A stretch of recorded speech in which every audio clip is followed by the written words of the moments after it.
کابل کې د 10 ځوانو جوړو د واده مراسم په اسلامي او اسانه توګه ترسره شول. این برنامه یک خوبی که داشت شروع و آغازش با تلاوت قرآن بود، با دعا بود، با موعظه و نصیحت و احادیث پیامبر گرامی اسلام بود و نکات خوب گفتش برای خانواده ها، برای عروس دامادان. خب که انشالله درش هیچ جمله منفی نبود، کار حرام نبود. خب بیشتر از مراسمات و آهنگ کارهای حرام صورت میگیره. اگر در خانواده یاد خدا نباشد ازدواج صرف لتسکن الیها نمی شود. یاد خداست که به دل انسان آرامش می دهد و دلها را نور و جلا و صفا می دهد. وظیفه پدر و مادر اینه که تا سن 21 سالگی اینا رو به بلوغ و به رشد برسانند و بتوانند خودشان روی پایه‌های خود بایستند. میگن والدینی که فرزندشان 21 سالش رو به بلوغ و به رشد نرسه باید از خداوند تبارک و تعالی عذرخواهی بکنه، باید توبه بکنه که از این امانت الهی خوب امانت داری نکرده.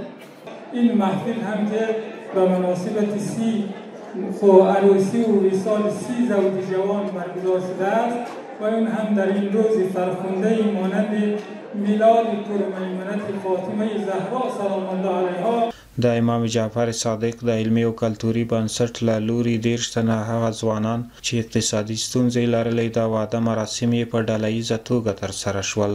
دغه بنسټ مسؤلین وایي چې د ځوانانو د واده د مراسمو د لګښتونو ترڅنګ هغوی ته د کور اړین وسایل او توکي هم ورکړي دي. اینجا حدوداً 30 زوج داشتیم که مصارفشان هم به اینا جهیزی هم داده شدن و مثلا بعضی چیزهای ضرورت‌های زندگیشان داده شده، دیگه همون چیزهایی که اینا لازم داشتن. بعد امروز اینجا یک مراسم عروسی برای اینا گرفتیم که هر فامیل حدوداً مثلا هر عروس داماد میتونستن 30 نفر همراه خود بیارن و اونا کارت داشتن و دیگه هم از طرف مدرسه تمام چیزهایی که لازم بود تدارکات اینا همهشون داده شده بودن. این عروسی ها بهترین عروسی هسته. چرا؟ چون هم مثلا به سبک قرآنی، سبک اسلامی هست و هم ای که ما مصارف ما کمتر هست و میتونیم به پهلوی ازی به دیگرها کسایی که نمیتونن ازدواج بگیرن و جوانان ما که مجرد هستن نامزد هستن نمیتونن ازدواج کنن به اونا بدیم تا اونا هم بتونن به زندگی مشترک خود ادامه بدن. دغه ډلهییز واده د مراسمو ګډونوالو خوښي څرګندوله چې د واده مراسم په کم لګښت او اسانه او اسلامي توګه ترسره شول.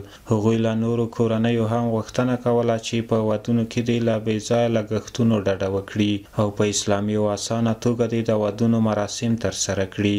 از لحاظ هزینه‌اش هم کم میشه. دیگه مثلا امروز 30 زوج جمع شده، 30 زوج مجموعاً 60 خش میشه. 60 خش در یک جای جمع میشه، با هم آشنا چه زیاد میشه. اتحاد صمیمیت زیاد میشه. بسیار احساس خوشحالی دارم. پیام ما برای مردمی است که در این برنامه مثلا که ارزش معنوی یا مثلا اجر دنیا و آخرت نصیبشان میشه اشتراک بکنه و از خیلی از هزینه‌های بالا مثلا خودداری کنه. دغه ځوانانو جوړو د واده مراسم په داسې حال کې په ډلهییزه توګه ترسره کیږي چې په افغاني ټولنه کې په ودونو کې ډیر لوړ او بې ځایه لګښتونه کیږي چې له واده وروسته ځوانان له ګڼو اقتصادي او کورنیو ستونزو سره مخ وي. په دې وروستیو کلونو کې د هوټلونو ودونه په ډیرو لګښتونو سرته رسیږي چې د یو شمېر کورنیو اقتصادي حالت ورسره کمزوری کیږي او په کلونو دا ډول لګښتونه نشي جبران کولای. دا چې افغانستان یو اسلامي ټولنه ده نو خلک غوښتنه کوي چې د اسلامي اصولو په رڼا کې له بې ځایه لګښتونو ډډه وشي او په ودونو کې د ډیر لګښت پر ځای د خیریه کارونو کې شتمن هیوادوال همکاري وکړي. ډلهییز ودونه په وروستیو کلونو کې د یو شمېر خیریه بنسټونو په مالي ملاتړ سره د هیواد په ځینې کارونو کې ترسره کیږي چې د بېوزلو کورنیو او ځوانانو په ژوند یې مثبت اغېز کړی دی.